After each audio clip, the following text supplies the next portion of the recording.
We're following breaking news from Madison this morning. The Joint Finance Committee has approved school voucher expansion and public school funding after a debate that started yesterday and lasted all night.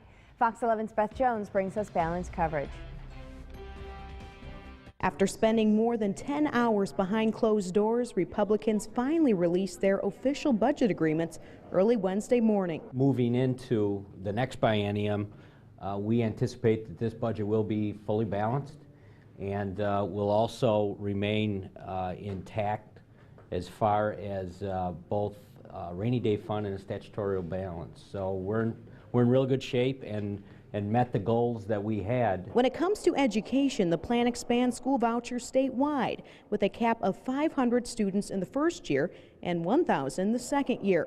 Under the proposal, public schools would also see increased spending by $150 per student in each of the 2 years.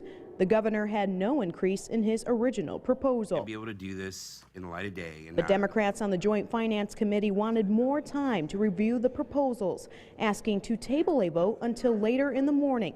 The request was denied.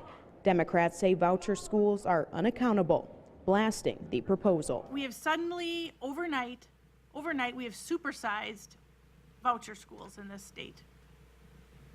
That it's vouchers on steroids. That as we look at this, that we originally, when we had the hearing across the state, the public hearings, it was 9 school districts. The Republican plan also includes nearly $700 million in income tax cuts over the next 2 years.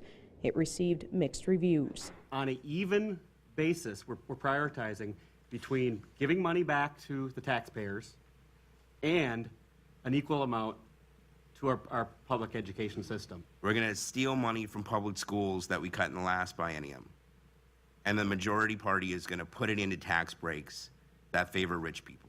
Despite the lengthy debate already, the budget still needs to go to the Republican-controlled Assembly and Senate, and that debate could start as early as next week.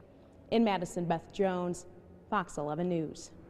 The committee also approved an income tax cut of about $650 million over the next 2 years. That's nearly double what Governor Walker had proposed. Those who earn $45,000 would save about $85 a year.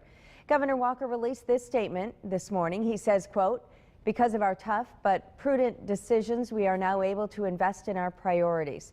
He goes on to say, while there is much work left to be done, we are headed in the right direction and we're moving Wisconsin forward.